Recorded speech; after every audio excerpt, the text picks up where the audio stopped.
কর্মীদের বাড়িতে দেখতে গেলেন কেন্দ্রীয় মন্ত্রী সুকান্ত মজুমদার।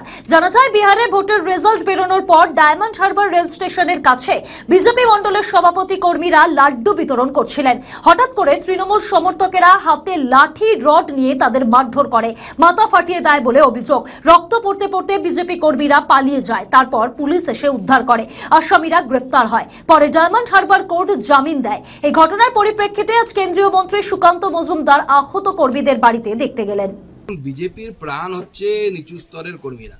কিছুদিন আগে আমাদের পার্টির অন্যতম শ্রেষ্ঠ নেতৃত্ব এবং মাননীয় গৃহমন্ত্রী অমিত শাহজি একটি সর্বভারতীয় চ্যানেলে বসে এটা বলেছে যে অন্যান্য রাজনৈতিক দল নেতা দিয়ে ভোট জেতে, বিজেপির কর্মীরা ভোট জেতায়। আমরা আমাদের দল হচ্ছে কর্মী নির্ভর বা ক্যাডার নির্ভর দল।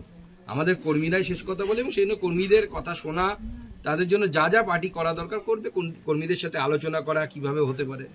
মালদা মুর্শিদাবাদে মুখ্যমন্ত্রী যাচ্ছেন, ওই জেলাতে কিন্তু তৃণমূলের গোষ্ঠীদ্বন্দ্ব রয়েছে। কি মনে হচ্ছে বিরোধীদের সেই জায়গাটা পাবে বিরোধীরা? দেখুন, মালদা মুর্শিদাবাদে এবার আমি এটুকু বলতে পারি তৃণমূলের সিট কমবে।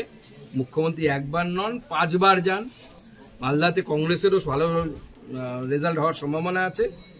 হিন্দু অধ্যুষিত সিটগুলো সবকটা বিজেপি জিতবে। মালদার মানুষ, মুর্শিদাবাদের মানুষ যেখানে হিন্দু আছে তারা কেউ মমতা বন্দ্যোপাধ্যায়কে বিশ্বাস করে না। ওরা জানে মমতা বন্দ্যোপাধ্যায় হচ্ছে জয়চান্দের মতো হিন্দু, যারা পৃথ্বীরাজকে হারাবে এবং তারপর নিজেও মোহাম্মদ ঘুরির হাতে মরবে। মানে বিধানসভায় খাতা। আমাদের ভিডিও ভালো লাগলে লাইক ও শেয়ার করুন, কমেন্ট সেকশনে আপনাদের মতামত জানান। আরও ভিডিও পেতে আমাদের চ্যানেলটিকে সাবস্ক্রাইব করুন এবং প্রতি মুহূর্তে খবরের আপডেট পেতে প্রেস করুন বেল আইকন।